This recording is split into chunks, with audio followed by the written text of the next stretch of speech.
¿Qué tal? Muy buenas tardes a todos los compañeros y a todos los compañeros por su asistencia a este cuarto día de la Semana de Producciones Académicas del Posgrado en Pedagogía. Hoy en día nos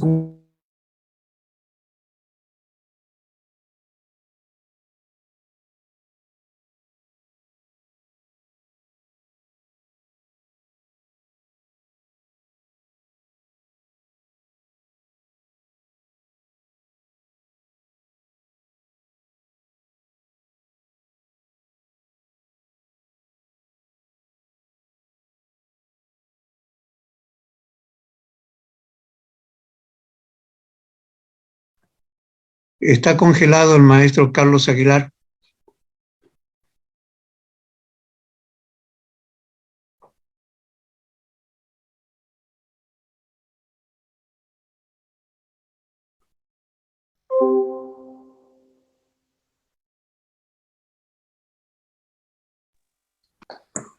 Debe ser el cambio climático que lo congeló. nuevamente, perdón por las cuestiones técnicas, la tecnología no tiene palabra de honor. Pues bueno, pues nuevamente, buenas tardes a todos y a todos los compañeros que nos acompañen el día de hoy a esta cuarta sesión de la Semana de Producciones Académicas del programa del Posgrado en Pedagogía. Hoy en día nos complace presentar el libro Reconstruyendo la Educación Superior a partir de la pandemia por el COVID-19. Y sobre todo porque contamos con los autores y estrellas de esta obra. Contamos con la presencia de la doctora Alicia Rivera Morales, el doctor Miguel Ángel Zabalza, el doctor Clemente Lobato, el doctor Oscar Comas Rodríguez, el doctor Carlos Moya Ureta y el doctor Amador Romero Barrio. Doctora Alicia Rivera, les cedo la palabra y muchas gracias por su presencia. Muchas gracias, doctor Carlos Aguilar, por la invitación a hacer esta presentación. Y bueno, pues también muy agradecidos todos por la presencia de mis colegas, amigos que están aquí en la sala y a quienes nos siguen en las redes sociales. Bueno, les voy a compartir rápidamente, les voy a presentar Voy a presentar aquí a mis amigos y colegas, los autores de los capítulos que integran este texto que ya señaló el maestro Carlos, que se titula Reconstruyendo la Educación Superior a partir de la pandemia por COVID-19. Y bueno, pues en primer lugar, vamos a presentar al doctor Carlos Cortés Ruiz, quien él es colega, compañero académico de la Facultad de Estudios Profesionales de Aragón, de la UNAM, y que nos hará el honor de comentar esta obra.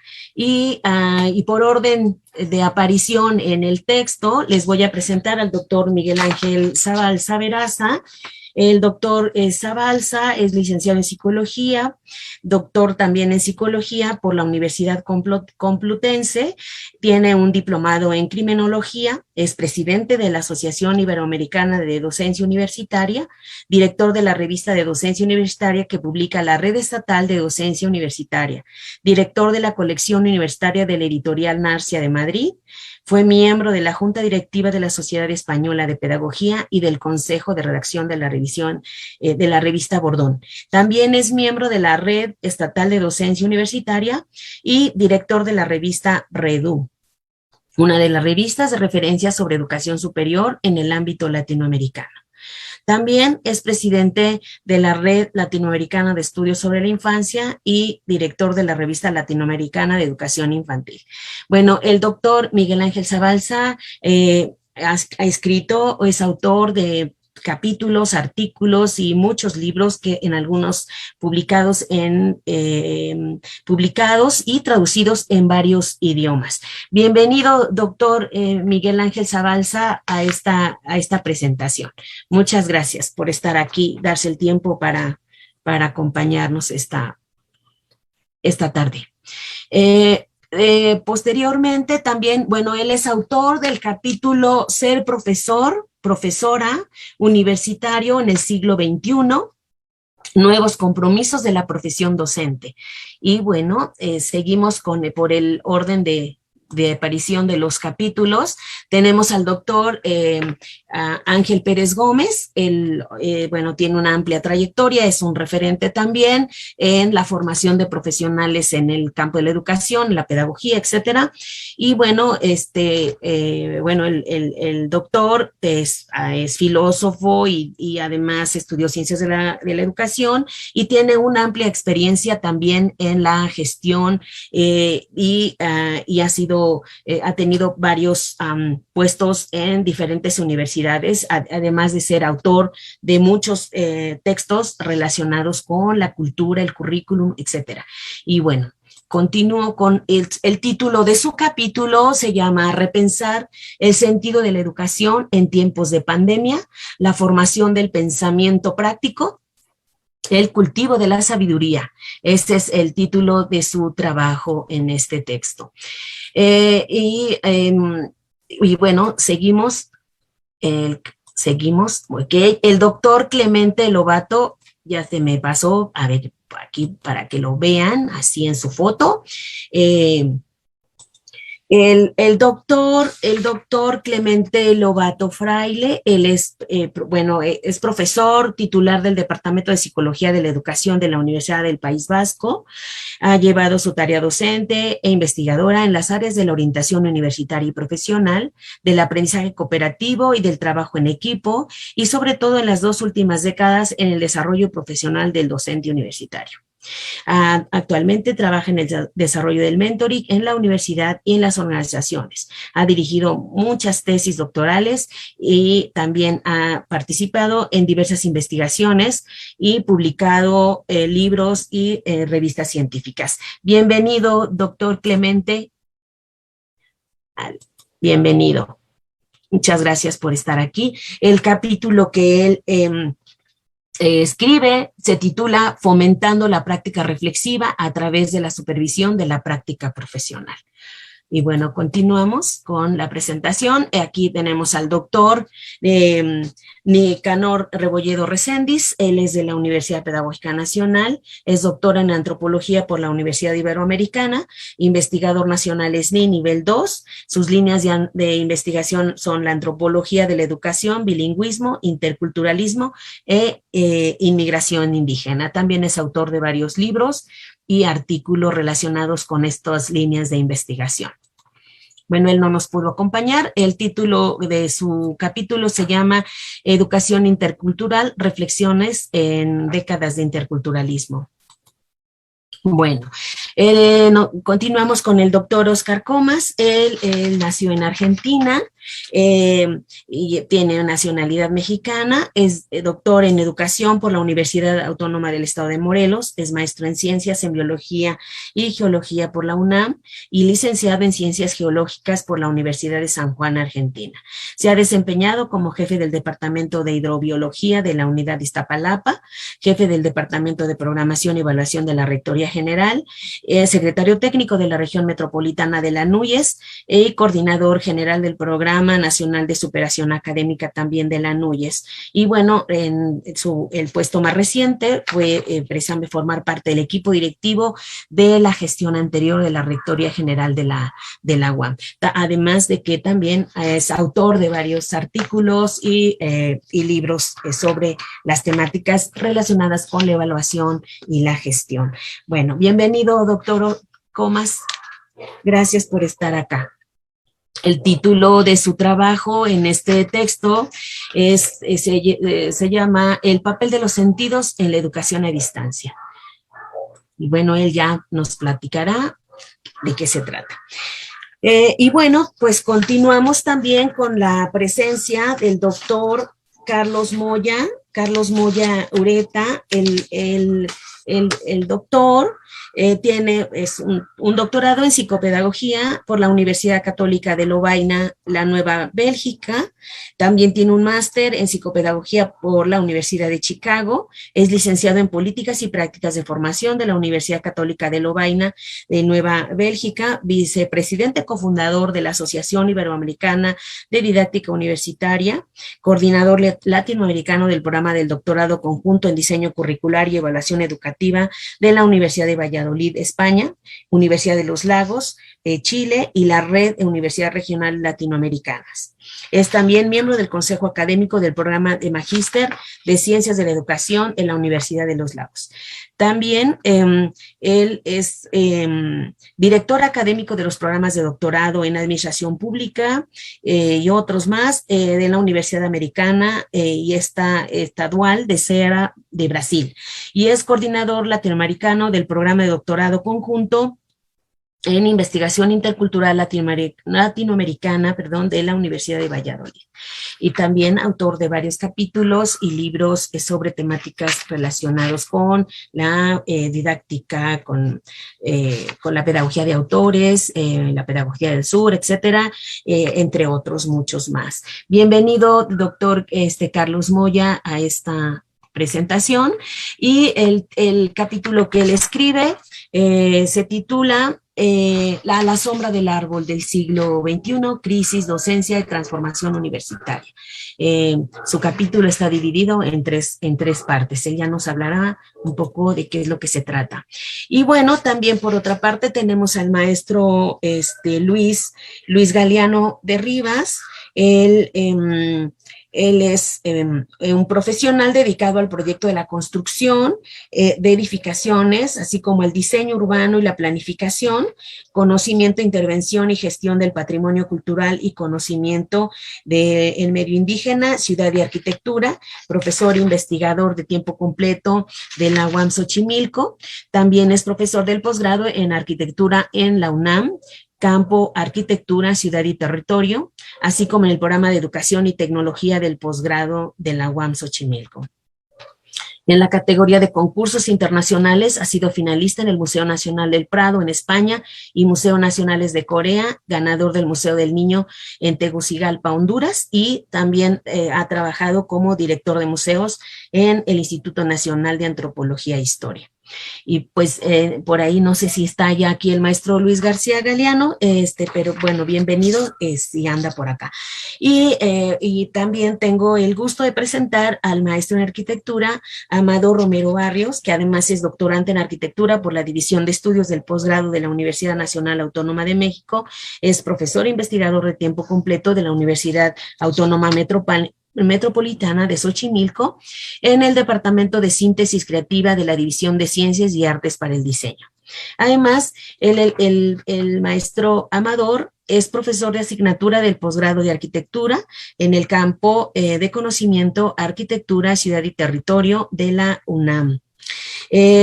Tiene una amplia trayectoria profesional de más de 30 años en diversos proyectos arquitectónicos y dirección y ejecución de las obras como algunos templos de la zona oriente del Estado de México. Bienvenido, maestro Amador. Y bueno, el capítulo que ellos escriben se llama Pedagogía y Arquitectura en el siglo XX, un diálogo imbricado. Bueno, pues una vez que ya presenté a mis colegas, amigos, autores de los capítulos de este texto, les voy a pedir que así por orden dejamos a nuestro comentarista al final. Vamos a presentar, tendremos unos 10 minutitos, 12 minutitos para que podamos hacer una presentación de el texto que escribimos en este libro. Muchas gracias. Adelante, doctor Zabalza.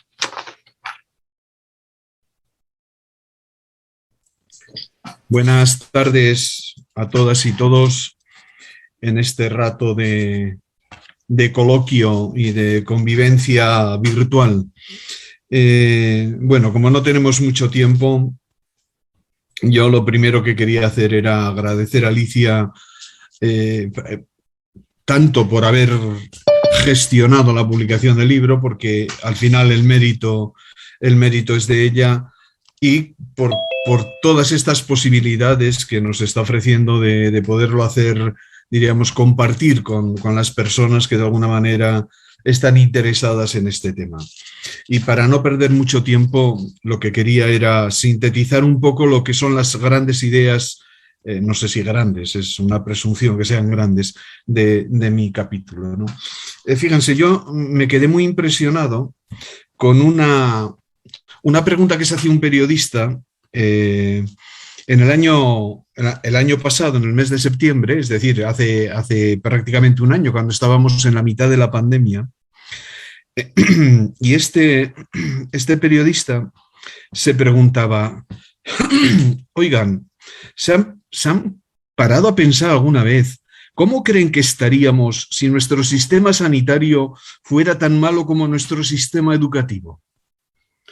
Y a mí me dejó jodido la pregunta. Quiero decir que efectivamente si la salud de la gente hubiera dependido de un sistema como el sistema educativo, hubiéramos sido capaces de sacar adelante la sociedad en la medida, su diagnóstico era terrible, decía él, estaríamos todos muertos. Bueno, lejos de mí de aceptar esto, pero no quita para que desde el punto de vista de lo que es la educación y sobre todo la educación superior nos planteemos cuestiones que de alguna manera pues no hubieran tenido tanta repercusión, ¿no? Y mi tema, cuando me lo plantearon, iba sobre el profesorado, es decir, qué tipo de profesorado podemos pensar que sería oportuno en esta época post-pandemia. Pero llevo un tiempo en el que yo creo que hablar del profesorado así en vacío no sirve, porque el profesorado al final es una pieza de un sistema que va mucho más allá del profesorado. Por eso verán que en mi texto lo que hago es empezar hablando de la universidad, no del profesorado. Al final, ya digo, somos piezas que estamos trabajando dentro de un determinado sistema, ¿no? Y por tanto es más importante el sistema que los propios individuos que configuramos el sistema, aunque efectivamente parece que todo, las políticas, la formación, el tipo de pensamiento que tenemos sobre la universidad es un pensamiento muy centrado en lo que hacen los individuos y pensamos la calidad de la enseñanza, por ejemplo, desde la calidad de los docentes, y no es verdad. Es decir, el sistema universitario va mucho más allá de lo que los docentes podamos hacer dentro de ese sistema, ¿no? Mi última publicación, que saldrá, mañana se la llevaré a la imprenta, va sobre coreografías y al final, es decir, la idea es que los profesores somos coreógrafos, pero somos a la vez bailarines, es decir, no solamente coreógrafos, también estamos bailando al son que nos marca la propia institución. Nosotros marcamos las coreografías para nuestros estudiantes, pero en el fondo esas coreografías no surgen, diríamos, de nuestra autonomía ni de nuestra libertad para proponer lo que queramos. Estamos en el marco de una institución que va marcando sus propias coreografías dentro de un sistema, ¿no? En fin, bueno, con respecto a la universidad, ¿qué ha pasado con la pandemia? Pues desde mi punto de vista ha dejado claro varias cosas muy importantes. La primera, la fuerte importancia del contexto. Esto ya lo sabíamos desde siempre en la pedagogía, pero efectivamente lo que hacen las instituciones es generar un contexto determinado y común para todos los estudiantes, pero cuando se rompe ese contexto común, cuando cada uno ha tenido que volver a su contexto de origen, esa unidad de contexto se ha roto y lo que hemos visto es la fuerte dependencia del contexto para el proceso de aprendizaje y proceso de desarrollo de la función docente de la universidad, y con lo cual nos hemos encontrado con esos gaps enormes entre lo que era el contexto común de aulas, bibliotecas, laboratorios, todo esto en el marco institucional de las universidades, y la pobreza que en algunos casos, diríamos, ha ido condicionando el trabajo que cada estudiante y también los profesores han ido sintiendo, ¿no? Pero la universidad, además, no tanto por la pandemia, ya desde hace muchos años atrás, bueno, lo que ha dejado claro es que la formación no es una formación, diríamos, que dé la universidad, sino que la formación se va a producir a lo largo de toda la vida.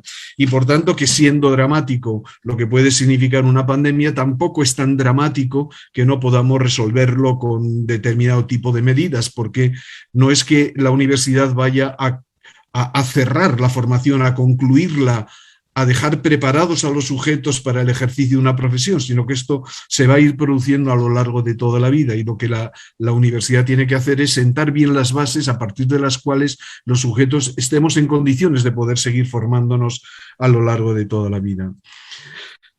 La universidad que tenemos en este momento es una universidad, diríamos, en la que las carreras se acercan mucho a la profesionalización cada vez más. Estamos teniendo unos perfiles de estudios muy profesionalizantes, en donde los perfiles clásicos se van desdibujando y van abriéndose camino otros nuevos perfiles, por lo menos aquí en Europa, a través de la fusión de perfiles clásicos, ¿no? Y entonces no es que desaparezcan los perfiles clásicos, pero seguramente en este momento las carreras que más demanda están teniendo son aquellas que van mezclando perfiles convencionales con perfiles diríamos, novedosos, ¿no? Medicina más informática, ingenierías de diversos tipos vinculados pues a dirección de empresas, vinculados a determinados sistemas productivos, económicas con psicología, o dirección de empresas con psicología. Es decir, van apareciendo muchas mezclas, matemáticas e informática, que es el boom en este momento, por lo menos en nuestro país, ¿no? Es decir, esta mezcla de perfiles hace que la universidad vaya teniendo otras características bastante diferentes. Pero quizá lo que más llama la atención, aunque no se está haciendo mucha alusión a esto, y para mí es una pena importante, es cómo hay determinado tipo de cosas en la formación de los sujetos a las que antes no se les prestaba mucha atención. Son cosas de las que nunca hablamos en la universidad, porque parece como que la universidad esté muy orientada a la cabeza y a la formación del conocimiento de las personas, pero no a la formación de las propias personas, con todo lo que tenemos de persona, de individual, de sujeto biológico, ¿no? Y por tanto, elementos como la salud, que ya vemos lo importante que ha resultado en momentos de calamidad, ¿no? Y la calidad de vida, el bienestar de las personas, las relaciones entre las personas, es decir, todo eso que configura un ecosistema particular que en las universidades, diríamos, lo vivimos, pero lo vivimos un poco a espaldas de lo que parecen ser las prioridades que la universidad se marca, ¿no? Y sin embargo, diríamos, siempre tenemos por detrás este tipo de presiones y este tipo de circunstancias que en realidad son más importantes que el propio enseñar y el propio aprender, ¿no? Que las personas tengan salud y por tanto que las universidades sean instituciones saludables, etcétera, etcétera. Todo esto lo encontrarán en el libro si están interesados en ello. Y después pasó a hablar de los profesores. Obviamente los profesores somos una pieza importante dentro de lo que es el mundo profesional. Y dentro de este siglo, de lo que nos va a dejar la herencia que nos va a dejar la pandemia, pero también lo que son los movimientos estos sísmicos que se van produciendo en el desarrollo de las figuras profesionales, lo que yo noto y quiero destacar en el capítulo sobre los nuevos profesores es la aparición del profesionalismo docente, es decir, de entender la docencia como una profesión, y al entenderla como una profesión, cosa con la que no todos están de acuerdo, y ahí sitúo algunas posturas, diríamos, algunas de ellas fuertes del contexto iberoamericano además, que rehuyen el hablar de la docencia como una profesión, porque entienden que con eso solamente se pretende cargar más las espaldas de los profesores, de más deberes y con un salario pobre. Pero, en fin, desde el punto de vista de lo que es el desarrollo de lo que está siendo hoy la vida universitaria, el profesionalismo docente está fuera de toda discusión.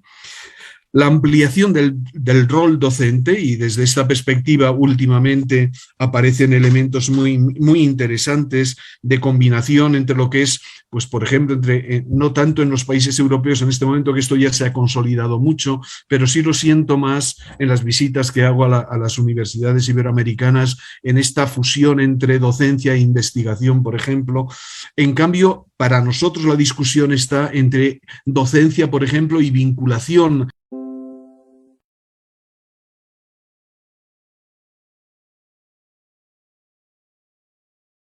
que la universidad clásica no atendía con suficiente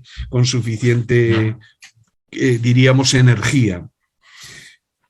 Y está apareciendo en estos últimos años, y con una presión que para nosotros está siendo cada vez más agobiante, todo el tema de la evaluación de la calidad, de la acreditación, de las carreras docentes y por tanto del progreso en las carreras, todo este conjunto de elementos de las agencias de acreditación y de calidad que están recomponiendo también de alguna manera y están desdibujando todo esto que decía antes del bienestar y de la calidad de vida de las personas dentro de la docencia, ¿no? Un buen signo de esto es que de mis colegas universitarios, diríamos, si les preguntáramos cuál es su principal objetivo o su principal deseo, pues muchos de ellos dirían que jubilarse. Es decir, que pasar a mejor vida, porque la tensión que están viviendo dentro del sistema en algunos casos es muy fuerte. Y lo curioso es que esto no solamente sucede con las personas mayores, hay muchos jóvenes que en este momento lo están pasando muy mal justamente por este conjunto de presiones, diríamos, contrapuestas que... En fin, y aparece un punto que me parece de interés para ir concluyendo, ¿no? Que es el tema de la deontología, que se habla muy poquito en la universidad de deontología y de ética docente, ¿no? Sí se habla, pero fíjense que hay únicamente como dos criterios que están muy fuertemente arraigados a este tema de la deontología o de la ética profesional. Uno es el tema del género, de la sexualidad, del acoso en este sentido, y otro tema es el tema económico, de si uno se ha quedado con 4 duros o con $4 del dinero colectivo. Y sin embargo no hay nada que hable de la deontología docente, es decir, de aquello que afecta a la docencia. Y tenemos muchos casos entre nosotros de profesores a los que han sancionado por una broma sobre un escote, es decir, una idiotez sobre un escote. Y en cambio, para que le sancionen a uno porque no va a clase, porque da malas clases, porque no se preocupa por sus estudiantes, esto prácticamente no sucede nunca. Es decir, que es mucho más llamativo desde el punto de vista de lo que es reconocido como un contravalor el hecho de cometer cualquier estupidez en estos terrenos de lo económico, o de que no has justificado bien una factura o cualquier tipo de cosas de este género, más que la auténtica deontología con respecto a lo que es hacer una buena docencia, una fuerte, diríamos, preocupación por tus estudiantes. Y así acabo con el epílogo donde digo, bueno, ¿y qué tenemos que hacer? Es decir, resignarse a que vayan pasando los años y yo pueda jubilarme, o disfrutar de la profesión. Y es el problema que yo creo que va a ser más fuerte en estos años, es de ver y de ser capaz de identificar motivos para disfrutar de la profesión, para que realmente la profesión docente y la profesión discente, es decir, que tanto profesores como estudiantes acabemos disfrutando, porque yo, que llevo muchos años de docencia, casi 40 y pico, 46, yo recuerdo que disfrutaba muchísimo de la docencia en mis años jóvenes. Durante mucho tiempo he disfrutado de la docencia. Luego ha llegado un momento en que ya vas disfrutando menos, justamente por toda esa presión que se va acumulando sobre ti. Pero algo habrá que pensar para todo el profesorado que está ingresando en estos momentos en las aulas académicas, que disfruten, que la universidad sea para ellos un lugar, diríamos, donde puedan ejercer toda su creatividad y donde puedan desarrollarse ellos también profesores y estudiantes como las personas que son. Bueno, pues de eso va mi capítulo, y al que esté interesado en alguna de estas cuestiones, pues lo puede ver ahí mucho mejor contado y con más sosiego del que estoy teniendo para contároslo verbalmente. Muchas gracias. Muchas gracias, doctor. Bueno, sin duda toca temas muy importantes como este tema de la salud, de los nuevos perfiles y este elemento de la deontología docente que seguramente tenemos que seguir discutiendo al respecto. Muy bien, muchas gracias. Bueno, pues continuamos. Por favor, le damos la palabra al doctor Carlos Moya para que él en 10 minutitos nos haga una presentación de su capítulo. Doctor Moya.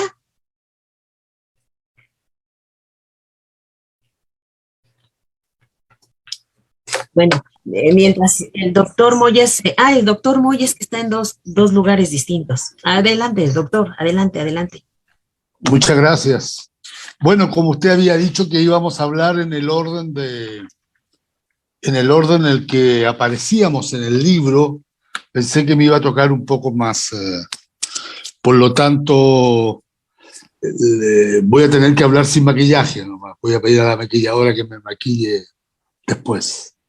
Bueno, un placer, Alicia, verte de nuevo. Siempre es un placer verte y compartir contigo las actividades. Agradecer a los colegas con quienes tenemos y con quien tengo el honor de ser parte de una publicación. Con personas que estimo muchísimo, y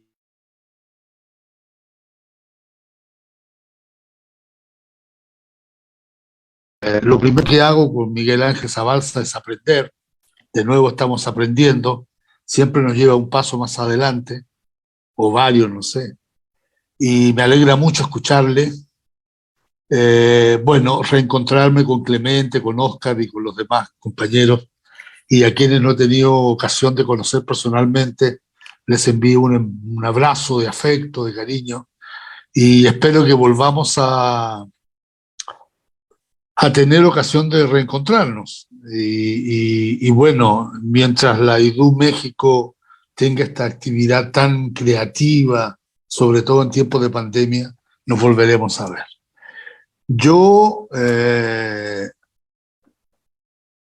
preparé para esta publicación un artículo que se llama Los docentes universitarios como agentes de cambio, que era parte originalmente de una conferencia inaugural que se hizo en el Congreso de la IDU de Ciudad de México, que para mí fue memorable porque además de las buenas cosas académicas, tuve unas incidencias médicas que posteriormente tuvieron influencia en los periodos de vida posteriores. Pero lo que a mí me habían dicho era que reflexionara respecto a un tema que para nosotros es un tema tabú. Los universitarios creemos o nos creemos a sí mismos, debe ser por la influencia de las reformas universitarias, por los relictos del 68, la reforma universitaria universal del 68, que modificó la relación al interior de las universidades y entre las universidades y sus entornos sociopolíticos, que somos por naturaleza agentes de cambio. Y es verdad porque nuestra disciplina, la pedagogía, la didáctica universitaria, nos pone siempre en un vector de cambio, siempre estamos en una perspectiva de cambio. Nosotros somos artesanos, somos alfareros del cambio, porque trabajamos en cohortes, en grupos humanos, y todos quienes somos parte del sistema escolar y del sistema universitario, y acompañamos una buena parte de ese trecho de formación que va desde el nacimiento hasta la muerte. Y somos los que inventamos esta idea de la formación a lo largo de la vida. Y bueno, y lo que pasa es que efectivamente los sistemas funcionamos llenos de serie de formalismos y una serie de control. Lo que yo sostengo, mi hipótesis de trabajo en ese artículo que está en el libro, es que efectivamente la docencia universitaria sufre una crisis ética, ético-docente, y que nosotros no solamente no somos actores de la transformación social, sino que somos reproductores de la exclusión, de la discriminación, y que somos oficiales, operadores y artesanos de un sistema universitario que trabaja sobre una serie de mitos, pero que termina excluyendo y reproduciendo solo las condiciones de profesionalización de las élites. Para quienes les gustan las estadísticas y las cifras, nosotros hemos llegado a la conclusión de en Chile, y lo mismo sucede en peor o mejor parte, pero la naturaleza es la misma, que de cada 100 niños que tenían la posibilidad de ir a la escuela, ¿no? A través de una serie de trayectorias escolares exitosas o fallidas, esos 100 niños van reduciéndose a medida que van escalando por la pirámide escolar y universitaria. Y al final, nosotros calculábamos en 1992 que de esos 100 niños, solo 5 iban a ingresar a la universidad. Creo que el último censo en Chile nos habla de 12 o 14 niños que de 100 que tuvieron la oportunidad de estudiar, ¿no? Solo 12 ingresaron a la universidad.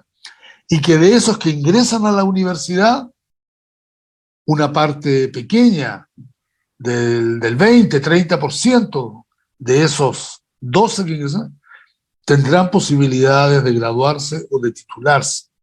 Es decir, que la universidad va a inyectar al mercado de las profesiones, al mercado del trabajo, a una ínfima parte.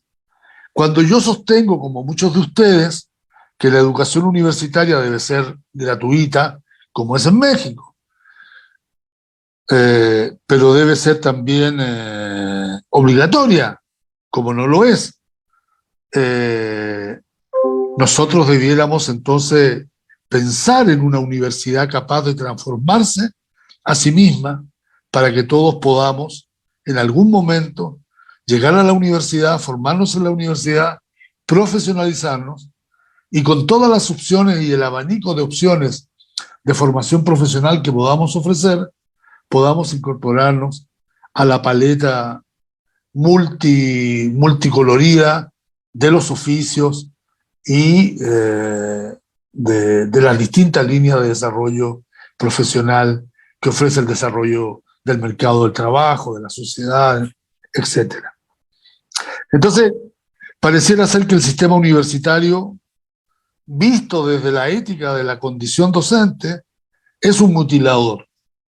Y entonces nosotros trabajamos con aquellos modelos mentales, ¿no?, en que tenemos que seleccionar, tenemos que discriminar, pero lo que estamos haciendo en verdad, aparte de reproducir los impulsos y los inputs del propio sistema, es esconder nuestra propia incapacidad de que nosotros contribuyamos a que nuestros alumnos aprendan todo de todos durante todo su desarrollo formativo.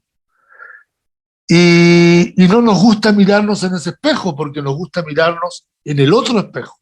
Nos gusta mirarnos en el espejo en que nosotros somos los héroes. Somos el centro de la universidad.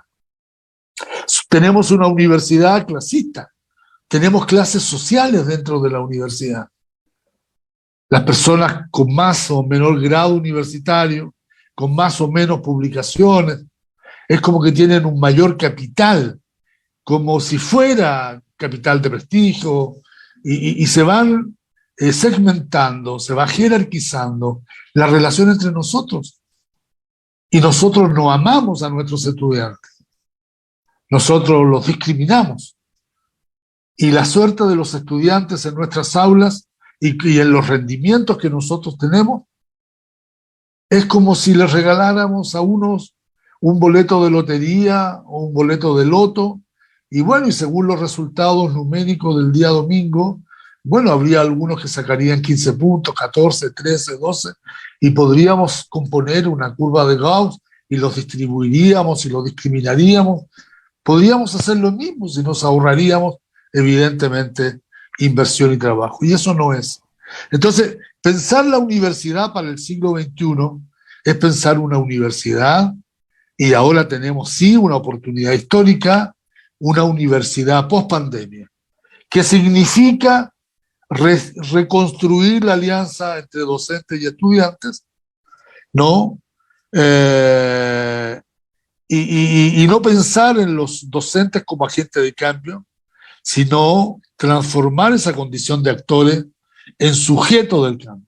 Y entonces yo estoy vaticinando, aquí en Chile acabo de hablar con colegas de universidades regionales, estábamos en eso ayer y hoy, y yo estoy vaticinando que se nos vienen nuevas reformas universitarias, donde tendríamos que conectar, ¿no?, la universidad a los meandros del cambio social. La tarea más importante de todas, desde mi punto de vista, es la inversión del control. Terminar con el control que hace la economía a través del mercado de las universidades y abrirnos al control social, tanto de la economía, la política, el arte, desde la ética, conocimiento y el saber universitario. Entonces, para mí hay un antes y un después de la pandemia. ¿Y qué aprendemos? Porque nadie hablaba de eso, pero logré escuchar en algunas intervenciones, en algunos foros, qué nos enseña la pandemia. Para mí la pregunta no es qué nos enseña la pandemia, qué es lo que aprendimos de la pandemia. Ya no podemos volver a la prepandemia. Desde mi punto de vista tenemos mucha pena negra en el pecho, incluyendo la que tiene mi compañero Carlos Casilla, que lo estoy viendo en este momento. Tenemos mucha pena negra en el pecho. Tenemos muchos muertos en el pecho. Nosotros no podemos seguir caminando en la universidad como si no hubiera pasado nada. Esa tragedia humana, ese genocidio enorme en Brasil y los problemas que han tenido incluso los norteamericanos. Y entonces yo creo que la forma ética de asumirnos es de asumirnos de sobrevivientes y resilientes de la pandemia. Reinventar los claustros, generar universidades constituyentes, refundar universidades desde las comunidades universitarias. Y entonces nosotros tenemos que conectar la universidad con el bienestar de las personas, el desarrollo social, las comunidades y las formas de economía que le den forma a nuestros propios entornos cercanos e inmediatos y a los procesos de integración cultural.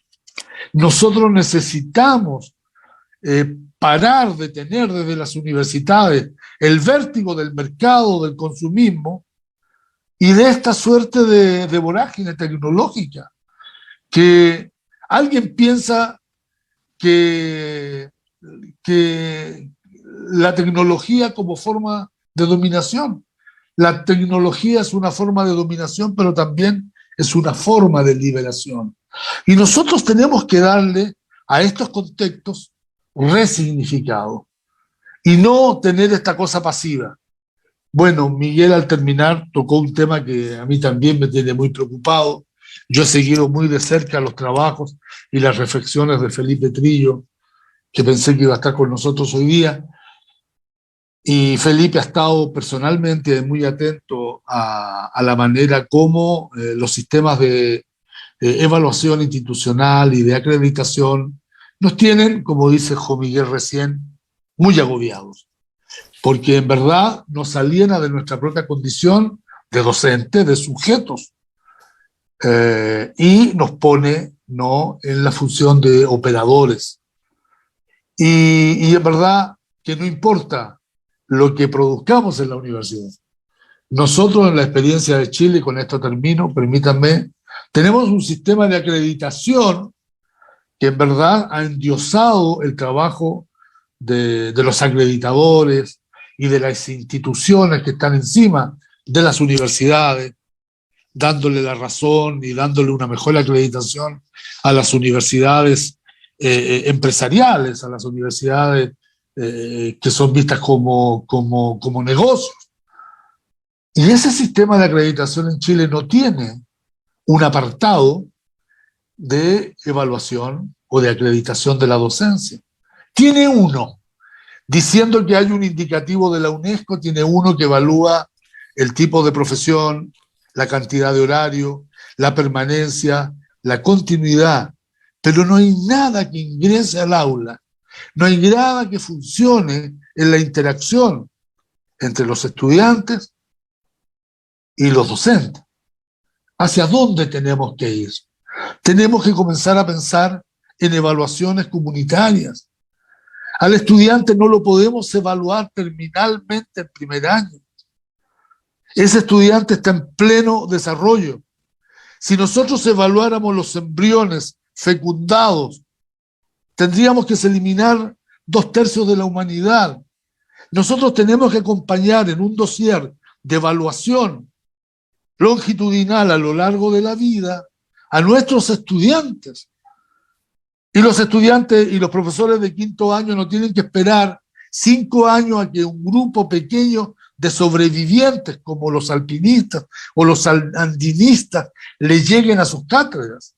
Nosotros tenemos que invertir los procesos evaluativos, de manera que incluso los profesores de 5º año estén evaluando a los profesores de primero. Pero insistimos en fragmentar la evaluación porque nos va bien, porque ocultamos nuestras ineficacias, porque no estamos preparados para aprender, estamos preparados para enseñar. Y todas nuestras, o la mayor parte de nuestra inversión intelectual está en diseñar modelos que nos hacen más eficaces como enseñantes, pero no nos hacen más eficaces en la formación de aprendientes. A mí me duele mucho que en una cohorte de estudiantes en primer año hayan 40 y que a quinto lleguen 8, 10, 5, 3, 2. Y ya alguien dirá, por supuesto, desde el conformismo o desde la estática de estos modelos, es que no todos pueden aprender.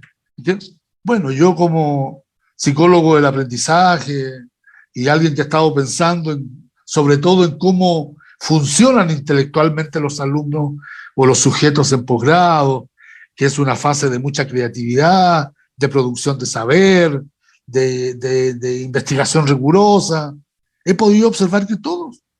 Cuando yo terminé mi tesis de doctorado, y disculpe que hable de mí, me di cuenta que mucha gente, amiga mía, compañeros de universidad, gente que se fue quedando en el camino, era más inteligente y capaz para haber terminado un doctorado en cualquier universidad del mundo, haber aprendido muchos idiomas, pero que las condiciones, partiendo por las propias condiciones del trabajo universitario, fueron fuente.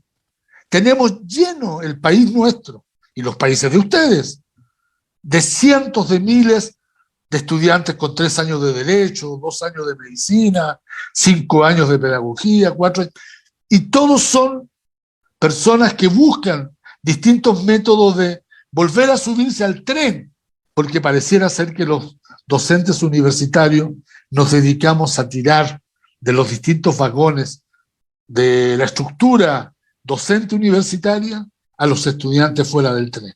Entonces el artículo mío, A la sombra del árbol del siglo XXI, que fue lo que me pidió Alicia, qué perspectiva teníamos, proyectiva, comienza con un siglo, igual que el siglo XX, con una pandemia enorme que nos ha hecho sufrir mucho a nosotros los universitarios, que somos muy sensibles, que tenemos la cultura en el corazón.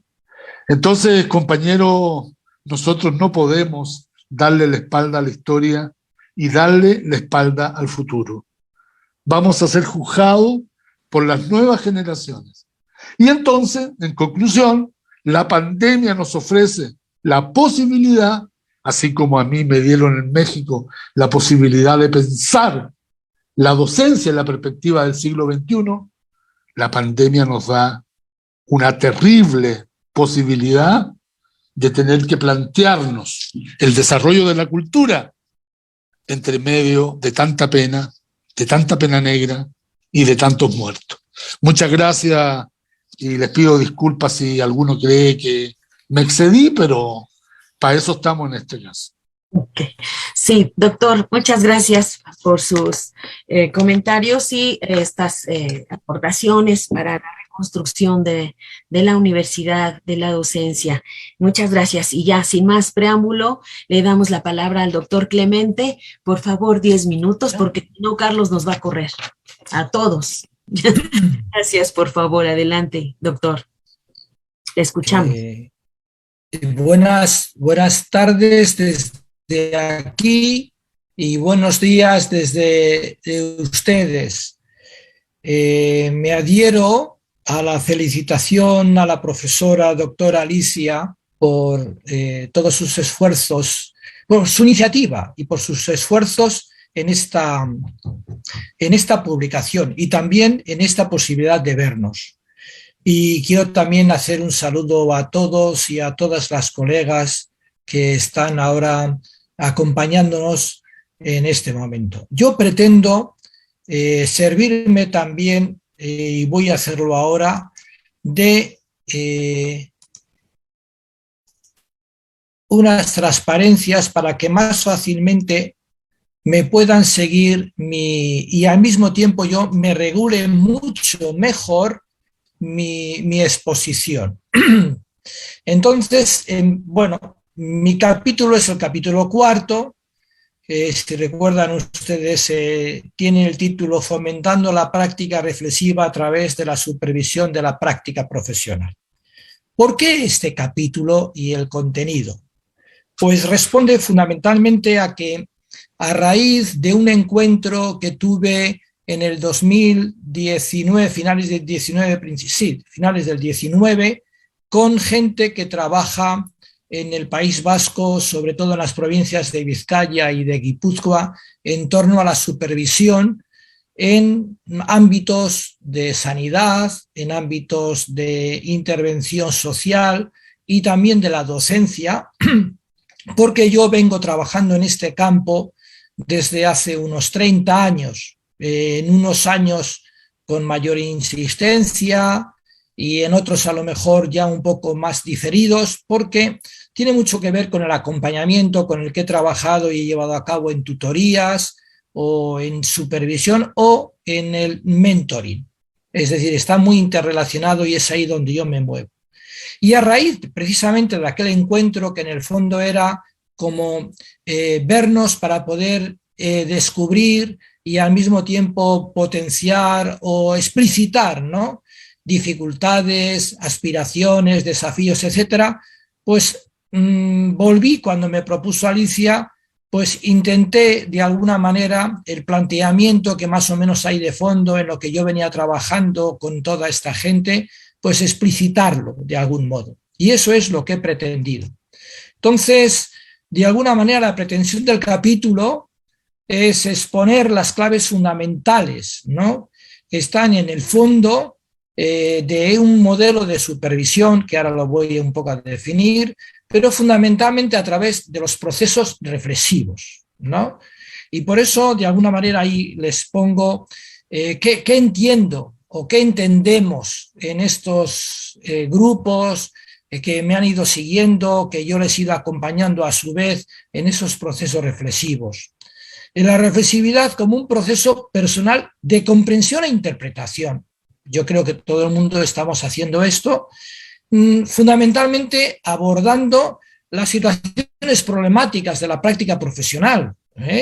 ¿Por qué? Porque la práctica profesional, sea de la docencia universitaria o no universitaria, sea de la sanidad, porque vengo trabajando también con médicos y sobre todo con enfermeras, ¿no?, en el punto de este visto de trabajo, pues siempre son situaciones muchas veces que podríamos llamar como únicas y ambiguas. y, por supuesto, donde surgen diversos conflictos sociales, personales, profesionales, etcétera, y que de algún modo es necesario afrontar. En este caso me refiero, dado de algún modo el contexto del libro, con los profesionales de la docencia.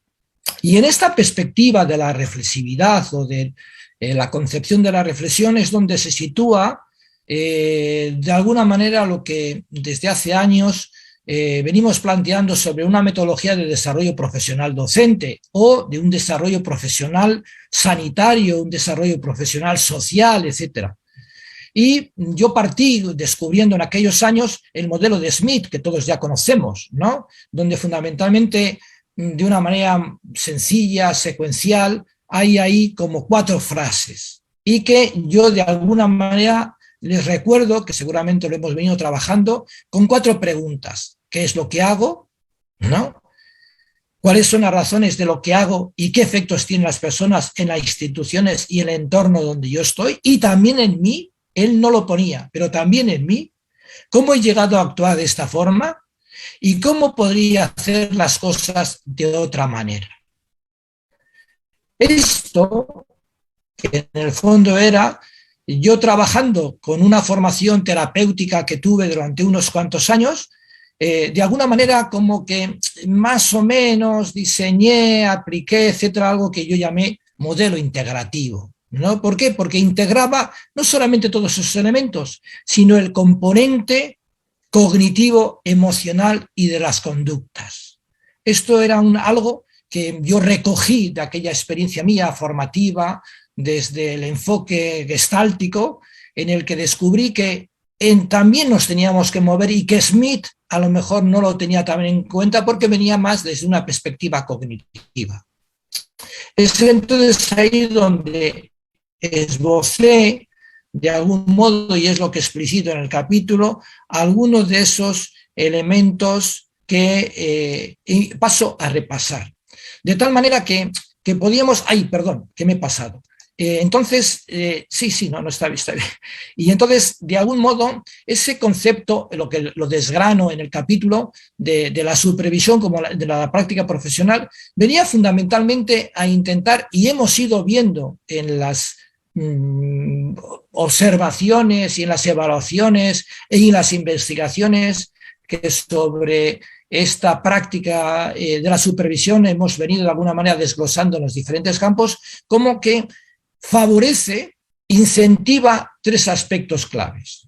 Uno de ellos es la construcción de la identidad profesional, y de hecho esto es uno de los elementos más relevantes que han ido saliendo en estos años. Claro, porque en eso está inserto la reflexión de la práctica profesional que más hemos venido trabajando fundamentalmente en un grupo pequeño de entre 4 a 6, 7 personas, no más, porque lo que las sesiones fundamentalmente eran en torno a 1 hora, hora y media, mensualmente, de tal manera que había un proceso continuo durante 7 u 8 meses, esa era la práctica ordinariamente, o la gente que quisiera continuar ha podido hacerlo, muchas veces potenciado por las instituciones sociales o académicas. Y finalmente, esto es algo que ha sido como un elemento recogido de las comunicaciones o de los escritos de la gente que participaba. Un proceso de desvelamiento de la realidad con la que yo me encuentro, que cada uno se encuentra en esa situación de trabajo intersubjetiva, porque fundamentalmente trabajamos con personas o se trabaja con personas, y por supuesto también un desvelamiento de lo que me está significando, me está planteando, y las recíprocas influencias que está teniendo en el trabajo y en la relación que ordinariamente se establece en ese trabajo de supervisión o en esa práctica supervisiva. Claro, todo esto en un contexto constitucional concreto o institucional concreto que tiene que ver un poco desde el punto de vista sanitario, o tiene que ver con el mundo de la docencia, sea universitaria o no, o con el mundo de la intervención social en diferentes campos. Pero ¿qué nos ha planteado esto el tiempo del COVID? pues que algo que se hacía ordinariamente presencial, y esta ha sido también de alguna manera, no se ha podido realizar, no se ha podido llevar a cabo. Y entonces hemos descubierto que 3 elementos claves, y con esto de alguna manera quería yo terminar. Por un dato que yo creo que todos ustedes han podido también con esto descubrir o comprobar, porque ha sido bastante generalizado. Un aumento de la necesidad de apoyo socioemocional al docente. Y no solamente era el caso del docente, esto yo lo estoy poniendo porque me estoy en este momento dirigiendo en el campo de la docencia, sino en el campo también social o sanitario. ¿Ante qué? Pues ante unos cambios surgidos que de repente nadie esperaba, ante un contexto imprevisto en el que se tenía que mover, porque no podían atender a la gente individualmente o presencialmente o en grupo como lo hacían, ante la demanda de unos retos metodológicos que había que de alguna manera atender a los alumnos, sean universitarios o no, y que me planteaba otros modos de cómo transmitir, cómo evaluar, cómo hacer un seguimiento, cómo hacer una tutoría a distancia, etcétera, etcétera. Y, por supuesto, los desafíos personales planteados, que a mí me está urgiendo un mayor trabajo, una mayor implicación, y al mismo tiempo me plantea mis limitaciones o me hace descubrir mis dificultades de satisfacer una serie de demandas. Y por otro lado, un aumento de la práctica de ser supervisados. Claro, entonces se pide que haya un mayor acompañamiento, que haya un número mayor de sesiones, pero sesiones no presenciales, sesiones online. ¿Y cómo hacerlo en grupo pequeño? Y hay unas demandas individuales que a lo mejor no conectan unas con otras, y por tanto entonces ha suscitado también que hubiese un mayor trabajo, un mayor tiempo de dedicación en este sentido. Y finalmente, una demanda de apoyo emocional personal, y subrayo lo de personal porque podíamos ver antes que a lo mejor no ha salido tan claro. ¿Para qué? Para saber afrontar con eficacia y eficiencia las situaciones imprevistas con las que se encontraba el docente, ya sea universitario o no universitario. Esto de algún modo es lo que ha venido que tendríamos como que replantear o buscar nuevos caminos o nuevas perspectivas para que en situaciones semejantes pudiéramos de alguna manera más acceder a responder y a reconstruir esa necesidad de apoyo socioemocional en que se ha encontrado el docente. Este es de alguna manera las líneas claves del capítulo y de algún modo en el contexto en el que finalmente nos hemos movido en este ámbito. Pues muchas gracias.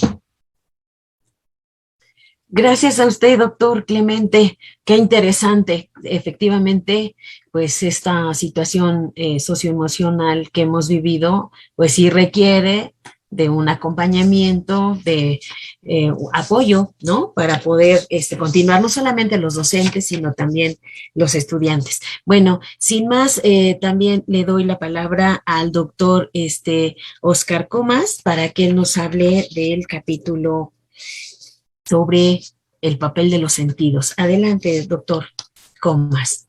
Gracias por estar acá.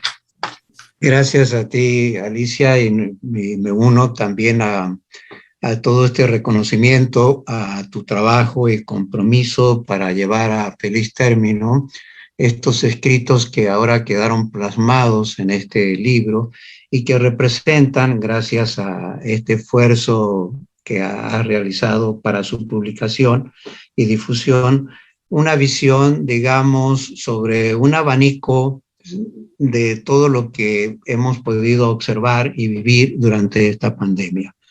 El trabajo que hemos realizado conjuntamente con la doctora Alicia Rivera trata sobre los sentidos y el papel de los sentidos en este nuevo aprendizaje. Este nuevo aprendizaje que lo concebimos como una nueva forma de sintonía. Estamos resintonizando la educación universitaria en el aula porque estamos transmitiendo y formando en una nueva frecuencia, que es la frecuencia digital.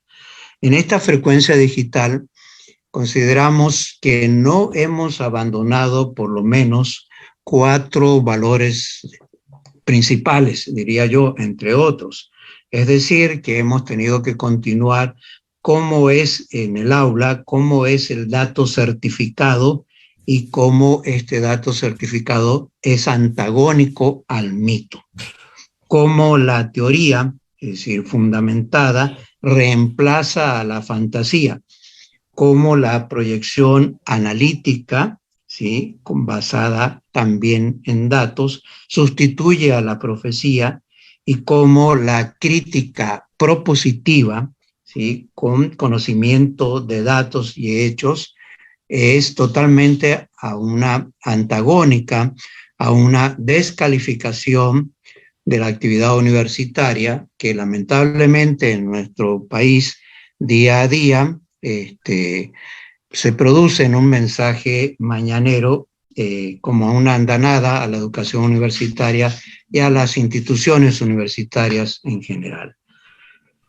Entonces, en esta pandemia, que consideramos todos que partiendo de un fenómeno biológico se ha convertido en un fenómeno epistémico, que por sus características y los espacios que atraviesa es un metaproceso que incurre en diversos escenarios, ha llevado a reflexionar sobre qué características tiene la educación que hacíamos anteriormente en el aula y ahora la tenemos que realizar a través de los medios digitales. Reconociendo en primer lugar que el primer acercamiento que se hace de nuestros estudiantes al conocimiento es a través de los sentidos. Y estos sentidos ahora que trabajan con los medios no presenciales, ¿qué importancia tendrán cuando esto que realizamos día a día los profesores de mirar a los alumnos y que los alumnos nos miren a nosotros, de ver nuestros ojos y ver los ojos de los alumnos? En algunos casos, algunos ni siquiera los podemos ver porque tienen la pantalla apagada. Otros, es decir, este acercamiento de cuerpo a cuerpo, del saludo mano a mano, del tacto, tampoco lo tenemos presente, de la misma manera que lo que escuchamos, lo que sentimos, el papel de lo que olemos, ya no está presente en esta situación donde esta nueva sintonía que tiene la universidad, porque consideramos que la universidad no se está recreando, se está resintonizando para transmitir de una nueva manera y en otra frecuencia, otra forma de educar, de crear y de formar. En esta nueva forma de educar, de informar, concurren 2 espacios con 3 actores, diríamos. Me voy a referir primero a los 2 espacios.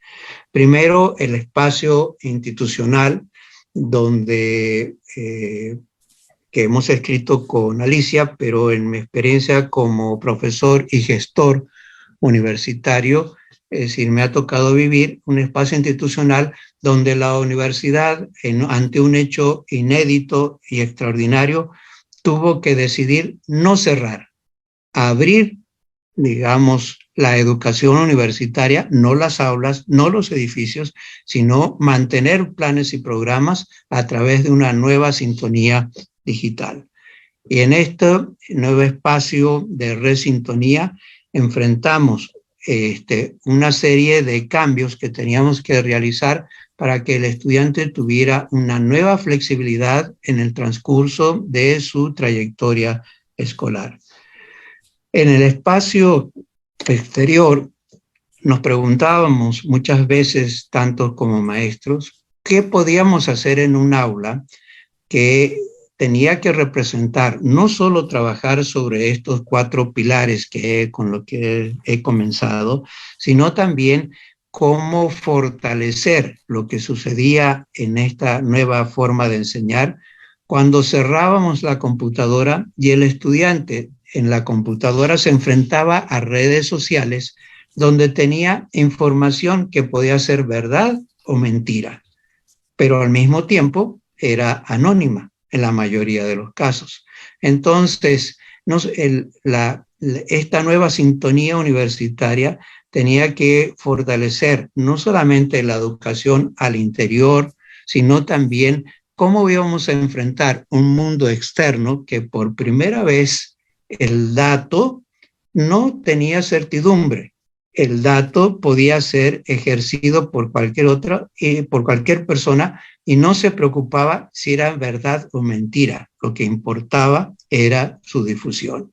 Entonces, la formación de un nuevo criterio era uno de los desafíos, en tanto que trabajar de otra manera en el aula, con los sentidos que ahora podíamos utilizar, y con un profesor que varios de nosotros no habíamos sido formados para enfrentar este desafío, representaba para la institución universitaria, para los profesores, para los alumnos y para la sociedad en general, establecer una nueva forma que permitiera que en el caso de México, más de 3 millones de estudiantes universitarios no estuvieran en la calle sin recibir un tipo de asesoría o un tipo de formación. Entonces, dentro de lo que nosotros manejamos en este trabajo con Alicia, es fundamentalmente cómo opera esta nueva educación en esta nueva sintonía, porque la universidad no cerró, la universidad siguió trabajando, la universidad siguió teniendo egresados, la universidad siguió teniendo titulados, es decir, lo que cambiamos fue nuestra frecuencia. Y nos preguntamos ahora, este cambio de frecuencia, este cambio de trabajar de una manera no presencial, con unos sentidos que ahora no son parte del acercamiento de los espacios íntimos, sino de los espacios sin fronteras, que no tienen tiempo ni paredes, que son los espacios digitales, ¿qué es el cambio al que vamos a enfrentar cuando regresemos? ¿Cómo vamos a comenzar a reentender la educación universitaria? Si la vamos a reentender de forma híbrida, si la vamos a reentender como la teníamos antes. Yo creo que ya muy pocos piensan que regresaremos al pasado, y lo que muchos de nosotros pensamos, cómo vamos a reentender después de esta experiencia de resintonía universitaria, la proyección y la alternativa del futuro para educación universitaria, donde hemos continuado formando de otra manera, ¿sí? Y con unos espacios que ya no son íntimos, donde el profesor invade la casa del alumno y el alumno invade la casa del profesor. Entonces, ya no estamos en un espacio híbrido, digamos, que no pertenecía ni al profesor ni al estudiante, sino que ahora estamos en un espacio virtual donde aparecen detalles tales como qué libros tiene el profesor en su biblioteca, cómo es la característica de la recámara del alumno, etcétera, etcétera, etcétera. Entonces, yo pienso que la pregunta es, después de esto, ¿cómo vamos a seguir? ¿Qué vamos a pensar? ¿Qué vamos a proponer? Y si la nueva formación de profesores tendrá que incluir dentro de su formación básica cómo manejar nuevos medios digitales con procedimientos didácticos que hagan más interesante la educación, porque como gestor me costó encontrarme con profesores que me decían, ¿por qué no me vuelves a dar las 6 horas que yo tenía? Le digo, porque no te hacen falta 6 horas en los medios digitales. Si preparas tus clases de otra manera, quizás con menos tiempo, puedes dar tu clase, y las otras 3 horas pueden ser una mesa redonda con los profesores. Entonces, y así podría citar otros ejemplos, pero también Alicia es coautora y no quiero robarle su tiempo en este trabajo. Adelante, Alicia.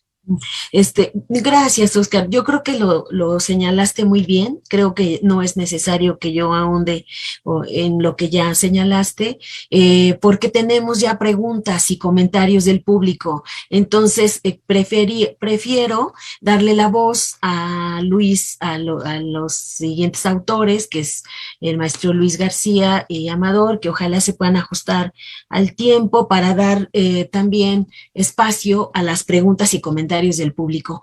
Por favor, muchas gracias. 5 minutos, por favor. Mil gracias, Alicia. Ya nos acordamos y vamos a acotarnos. Ok. Encantados. Va a compartir, Amador. Y Alicia, como siempre, una felicitación por tu trabajo cotidiano. Por eso estamos aquí con mucho gusto. Yo retomo lo que han venido diciendo los demás ponentes en sus textos y creo que el gran tema, como bien dice el doctor Oscar, es hacia adelante, porque nos plantea, yo voy a ser más radical, nos plantea una universidad distinta. Yo no creo que haya que regresar, aunque muchos quieren regresar ahí, y ok, esa universidad quedará. Pero el gran reto y lo que es motivante, contestándole al doctor Zabalza, es motivante poder decir, ¿y por qué no hacer algo diferente? No es que sea fácil, pero yo creo que es el momento de plantear, y por eso nosotros, de otra manera, a través de arquitectura, hacíamos ver eso. ¿Qué es un aula universitaria? ¿Qué es? ¿Cómo debe ser? Y cómo las aulas que tuvimos hoy, las universidades que ocupamos hoy, fueron un consenso entre arquitectos y pedagogos. Entre Ciudad Universitaria se habla de la obra arquitectónica, pero el trabajo fue con los docentes, los directores, los consejos técnicos que elaboraban lo necesario pedagógicamente, didácticamente para cada una de las escuelas y facultades. Y por eso creo que hoy hay que volver a sentarnos desde la pedagogía, nosotros desde la arquitectura, los psicólogos dentro de la psicología, a inventar una nueva universidad, que no es que sea innovadora, no sé cómo sea, pero me parece que no hay que tenerle miedo. Sí, tenemos muchos miedos de cómo regresar, pero quizá no hay que tener miedo a regresar, sino a plantear. O sea, superemos el miedo para plantear una universidad que quizá no tiene aulas, pero sí tiene espacios de reflexión, sí tiene espacios comunes, como decía el doctor Comas, que se mueven a nivel nacional, ¿no? Que se mueven a nivel mundial, los posgrados. Y ahí le dejo, porque creo que las preguntas de los participantes son más importantes que lo que podemos ampliar. Más bien, los invitamos a leer el texto y que pensemos una universidad con otras aulas y con otro campus y con un campus extraño que será físico, pero que también se mueve en el espacio digital. Muchas gracias. Nuevamente, Alicia, felicidades. Eres realmente extraordinaria y por eso estamos aquí con mucho gusto. Muchas gracias, Luis. Bueno, los extraordinarios son usted, en todo caso. Y gracias a ustedes, pues, está esta obra, maravilloso. Bueno, que esperemos que sea del gusto de todos los lectores, que lo hicimos con mucho cariño. Muy bien, entonces sí, hay una pregunta que aquí nos formulan, un comentario pregunta, la tengo por acá, Luis, sí, es de la doctora Berenice Silva. Ella nos dice que muchas felicidades por esta maravillosa obra colectiva en la que colaboran destacados académicos de distintas latitudes y que nos invitan a reflexionar sobre los retos y las oportunidades de la educación superior después de la pandemia. Y bueno, ella también nos plantea una pregunta que es, ¿cuál consideran que es el mayor desafío del docente universitario en su ejercicio de formar a profesionales de cara a estos nuevos escenarios de incertidumbre social, política, económica y educativa. ¿Qué les parece si hacemos una ronda y cada uno responde la pregunta en un minutito? Entonces empezamos con el doctor Zabalza, así como fueron presentando, ¿les parece? Doctor Zabalza, ¿está por ahí? Estoy. Muy bien. Estoy. Pero esa es una pregunta sin respuesta, porque el mayor desafío, no sé muy bien si uno lo puede concretar, ese mayor desafío. Yo supongo que cada uno de nosotros en la forma en que ha ido evolucionando él mismo como pensador y con su propia experiencia, le va a dar el tono o la mirada que se puede dar para esta pregunta, ¿no? Yo, desde mi perspectiva, diría, lo que a mí me preocupa más en este momento es, ¿cómo decir?, ver cómo un estudiante uno tiene que prepararlo para hacer un trabajo que se acomode bien a sus características. Es decir, cómo rescatar la idea de sujeto del propio sujeto que trabaja con nosotros formándose, ¿no? De manera tal que esa idea de modelaje que no sé, en el modernismo podía tener algún sentido, hoy día la vida, no solamente la vida profesional, sino también la vida personal, la vida en situación es tan diversa que lo que hay que dejar es que los estudiantes se vayan enriqueciendo también con sus propias aportaciones y sus propias decisiones, ¿no? Para mí esta idea del protagonismo del estudiante en su propia formación es algo que no respetan mucho las instituciones por razones económicas y por razones de otro tipo, pero que siento que en el fondo es una deuda con nuestros estudiantes en ese sentido, que a veces estudian cosas que ni valoran ni sienten que forme parte de lo que va a ser su futuro, y en cambio dejan de formarse en otras que podían ser relevantes para ellos, ¿no? Muy bien, muy bien, muchas gracias. Carlos, doctor Carlos Moya, doctor Oscar, ¿quién? Doctor Clemente, ¿quién quiere ahondar en la respuesta o en la pregunta? Bueno, yo voy a responder brevemente. Bueno, en primer lugar, efectivamente nosotros tenemos una coincidencia de fondo, y es que la situación actual de la universidad está en una crisis y requiere mutación en una perspectiva de encontrar o reencontrar a la universidad con los valores del humanismo, con los estándares y los niveles que la producción de conocimientos va a imponer a la propia humanidad en su desarrollo. Pasar desde una universidad para todos como una demanda a una universidad de todo. Lo claro es que no vamos a cambiar ni todo ni de inmediato, pero que hay que ponernos en un vector de cambio en la perspectiva. Y en eso a mí me importa subrayar que uno de los cambios más importantes, más inmediatos y más urgentes es recuperar la ética de la formación, poner los aprendizajes en el centro, entender que la formación, así como la universidad no es, como decía Miguel Ángel Zabalza, no es una cuestión de a uno individual, sino que es social, es colectiva, los aprendizajes y las formaciones profesionales también son personales y comunitarias.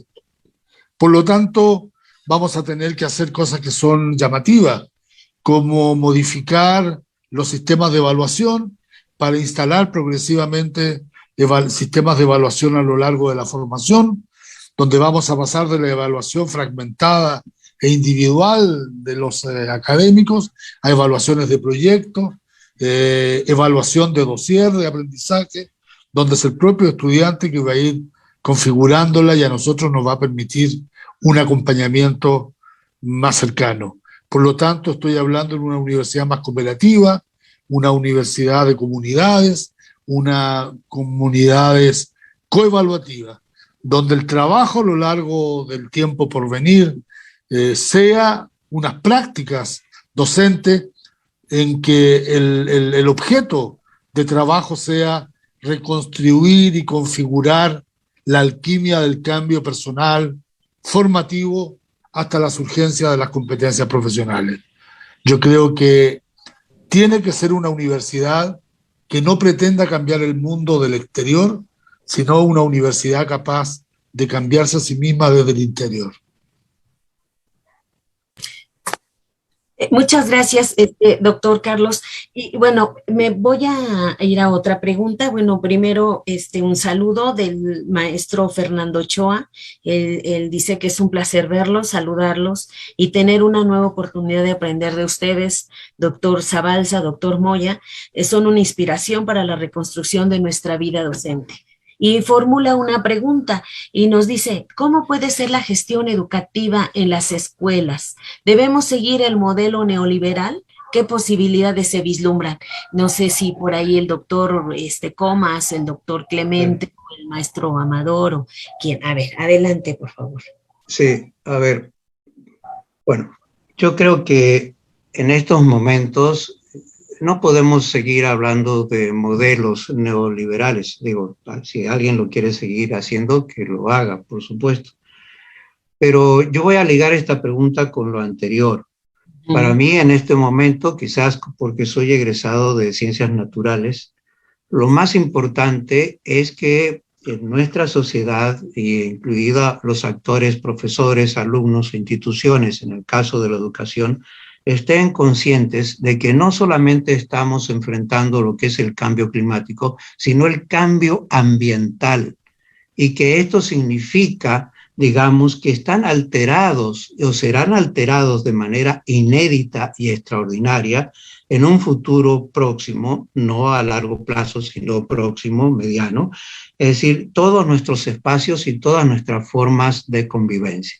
Entonces, la formación, el mayor desafío será concientizar a todos los actores sociales de que debemos participar de manera comprometida en cómo manejar el riesgo del cambio ambiental y cómo desarrollar una estrategia que nos permita avanzar frente a las diferentes velocidades con que avanza el desarrollo tecnológico, el desarrollo educativo, el desarrollo económico, el desarrollo social, y cómo vamos a lograr todo esto en una resultante que nos permita establecer unas nuevas formas de convivencia. Acá estamos muchos que estamos en Europa, y leer tanto las noticias europeas de los migrantes que pasan por el Mediterráneo o los migrantes que vienen de Centroamérica a México, es algo que llama, digamos, a mí en lo personal, me llama mucho más la atención de cómo vamos a ejercer o cómo vamos a trabajar con un futuro donde las caravanas son las caravanas de la pobreza, ¿sí? Y la desesperanza. Entonces, eso es con lo que creo que vamos a tener que trabajar en las universidades y en las sociedades en general, más allá de que si el modelo es neoliberal o no neoliberal. Es decir, lo que nos interesa es el compromiso para, digamos, la sobrevivencia de una sociedad con sus valores, con sus compromisos y con sus esperanzas. Gracias. Ok. Muchas gracias, doctor Comas. No sé si alguien quiere agregar algo más a estas dos preguntas que formularon. Yo quisiera apuntar algo que creo que tiene que ver bastante con la exposición de Miguel Ángel. Y es que yo creo que en las universidades, y que la podemos también trasladar a los centros docentes, hemos de trabajar o incentivar más la singularidad frente a la uniformidad y frente a la homogeneidad. Ordinariamente, la homogeneidad y la uniformidad ha sido algo que, porque nos estamos inclinados a ello, porque nos facilita las cosas y pretendemos hacer profesionales o personas iguales, de tal manera que evidentemente les rompemos con aquello que puede ser lo propio, lo singular y lo específico de cada persona.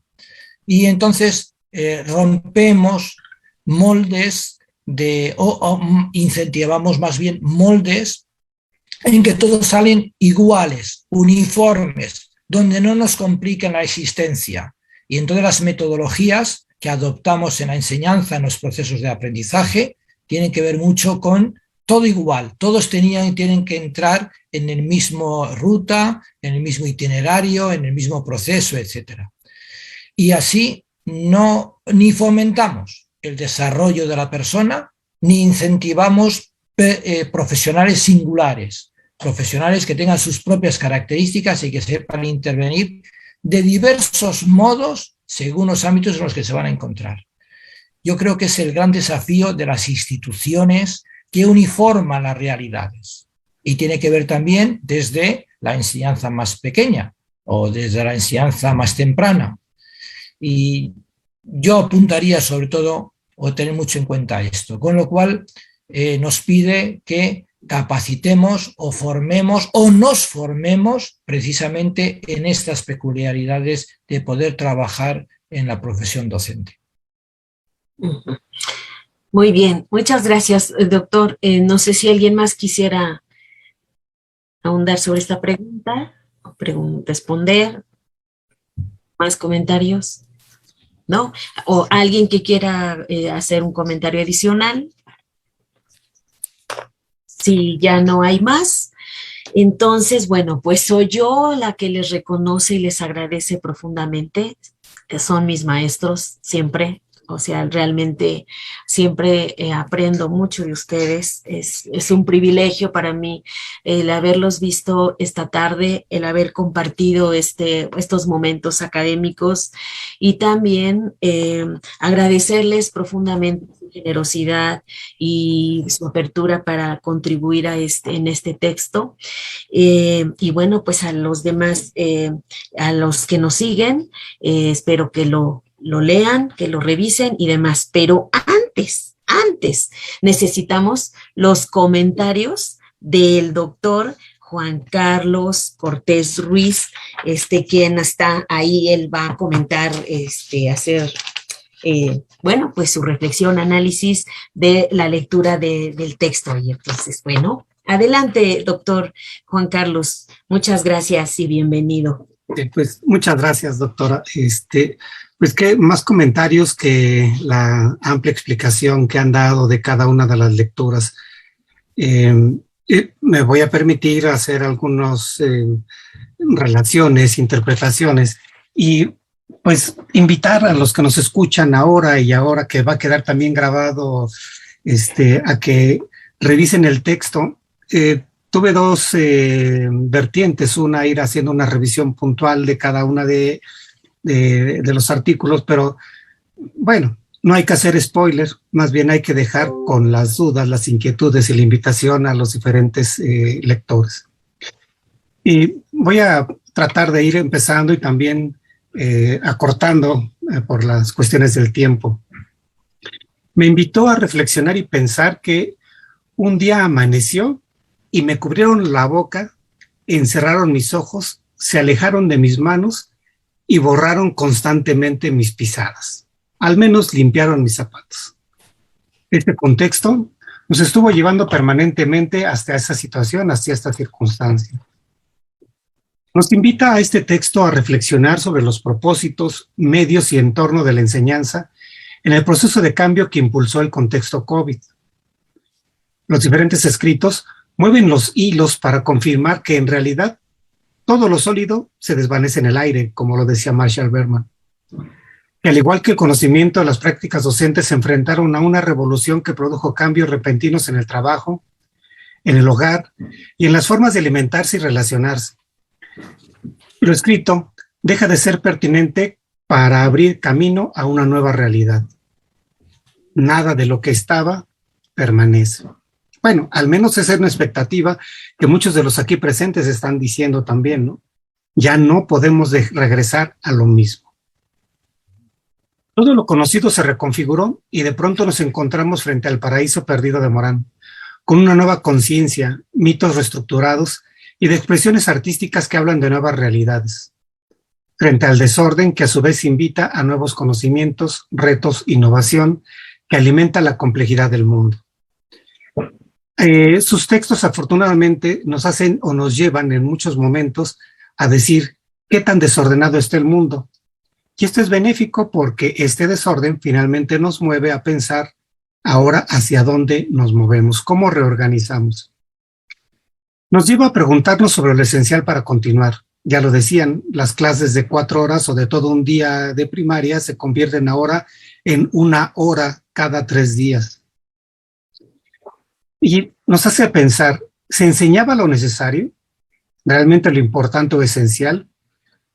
Ahora pareciera que se ha revalorado los contenidos e identificado lo que en verdad hace falta en las aulas y aprendizaje de los estudiantes. Todas estas notas que fui entresacando de los diferentes textos que ahora nos presentan. Es cuestión de una mirada al pasado y cuando se hacía referencia a prácticas docentes anquilosadas. Y ahora, con nociones de cómo enseñar a afrontar la incertidumbre y enseñar a vivir, son dibujadas en los textos con los fragmentos de una utopía frente a la pandemia. Cita, como muchas de las otras que he estado sacando de sus artículos, en donde la recuperación del individuo y su interacción en redes podrían ser el eje. Y de pronto teoría reflexionar si el momento que los docentes puedan sentirse bien, ilusionados y comprometidos con el entorno, acompañados de instituciones con el mismo fin, la calidad de vida de sus estudiantes. Los autores ponen a discusión y a prueba las corrientes pedagógicas, el pensamiento crítico y arrojan luz sobre los docentes que sin haber participado de los programas de formación para la vida, supieron adecuar e innovar para resolver los desafíos de cada día. En lo cotidiano, todos se reconstruyen y en periodo COVID se reinventaron. Lo que era invisible se develó. En estos textos encontramos una provocación a analizar la pertinencia del concepto sincrónico. Al aplicarlo a las clases en vivo, se amplían o se redefine la sincronicidad de las clases en línea, la resignificación de la comunicación. Y eso, algunos de los textos me hicieron recordar las experiencias en clase. Como en mi clase espero las reacciones y participaciones de estudiantes y las preguntas, pero la comunicación más frecuente que veo es falla de conectividad, ruidos y voces discordantes con el momento, esperando respuestas de los alumnos participantes que incluyen: un compañero me manda un mensaje, que se le fue la luz, se le acabaron los datos, se enfermó, que un familiar, que tuvo que conseguir trabajo, entre otros. Bueno, esas reflexiones me generaron en estos textos. También a repensar, a resentir, al reflexionar que se da la clase a un alumno en donde no solo aprende por lo que escucha el docente, lo que ve en el pizarrón, cuando hay unos textos que nos hablan, por ejemplo, de los espacios y de las relaciones interpersonales. Es en todo sentido un sujeto que percibe y se deja sentir por pares y docentes. Son al menos 5 sentidos que están interactuando en el acto de aprender. Otra parte del libro, que probablemente no toca de manera directa lo que es el COVID, también nos está hablando de su sentido y la necesaria transformación de la práctica universitaria. La interculturalidad y las crisis en las universidades parece que ahora se vieron acorraladas y dependerá de espero, no retorno, por lo menos no a las mismas aulas, más bien a espacios transformados que permitan la construcción de espacios incluyentes, que promuevan la construcción de identidades ahora con más fuerza que antes. Y retomé una de las preguntas eje que motivó uno de los artículos y decía, bueno, si funcionaran las escuelas como el sistema de salud, yo preguntaría, o diría más bien, si el sistema educativo no fuera funcional, no habría quien atiende en esos hospitales. No habría un sistema de salud que pudiera soportar lo que ahora soportó. Algo tuvieron que haber hecho bien las escuelas. Y cuando se habla de los problemas asociados a los docentes, es frecuente que olvidemos que finalmente hay un sistema de control de gestión empresarial y que en ocasiones nos centramos en los docentes cuando estamos viendo, como bien lo refieren también en uno de los trabajos, todo un sistema que hace que esos espacios funcionen de esa forma. La cara visible son los docentes. Los artículos también nos hablan de cómo los espacios deben de permitir la construcción, debe de haber espacios que permitan la construcción, en donde se reconozca cómo el tiempo y el espacio son dimensiones con carga simbólica, construida de acuerdo a la cosmovisión modulada ahora por la pandemia. El eje, pareciera que de todos estos artículos, está la preocupación por la calidad de vida, preocupación por los individuos, la formación de seres humanos críticos, solidarios y compasivos, por la construcción de caminos renovados para caminar hacia las utopías. Retomando algunas ideas, me permitiría decir que este texto nos acerca a una visión de cómo los tiempos se resignifican y como en una metáfora, o más bien en una muestra de complejidad, cómo es que las prácticas y los contenidos se dosifican, como las vacunas experimentales, en pequeñas dosis y con efectos secundarios diversos, que por cierto, también estamos conociendo sus efectos que pudieran tener a largo plazo. Los invito a hacer la lectura, no de uno, sino que incluso atrévanse a hacer una lectura de corrido por los diferentes textos que nos va a permitir una resignificación de los espacios y de nuestras formas en este probable retorno a un mundo que esperamos sea diferente. Felicidades a todos ustedes, aprendí mucho al momento de estarlo revisando. Me permitió reflexionar de buena medida mi práctica personal, las experiencias de colegas. Y felicidades nuevamente por este gran trabajo. Felicidades a todos ustedes. Muchas gracias, doctor Juan Carlos. Bueno, pues con estos comentarios que usted tiene a bien, tan amables, tan generosos sobre nuestro trabajo, pues cerramos con broche de oro esta presentación. Y bueno, pues yo les agradezco a todos, a Carlos, no sé si Carlos quiera decir algunas cosas, a Carlos la invitación, la oportunidad de poderlo presentar en nuestra Universidad Nacional Autónoma de México y en nuestra Facultad de Estudios Profesionales de Aragón. Y bueno, pues muchas gracias a todos y que tengan bonita tarde. Por mi parte, gracias. Muchas gracias, doctora. No, sí me gustaría, antes de que cierren, pues agradecerles todo este aprendizaje con cada uno de ustedes. La doctora Alicia estaba muy preocupada por el tiempo, porque se había extendido un poquito. Yo le decía, no, doctora, por favor, déjenlos, porque realmente nos deja mucho que pensar, mucho que reflexionar.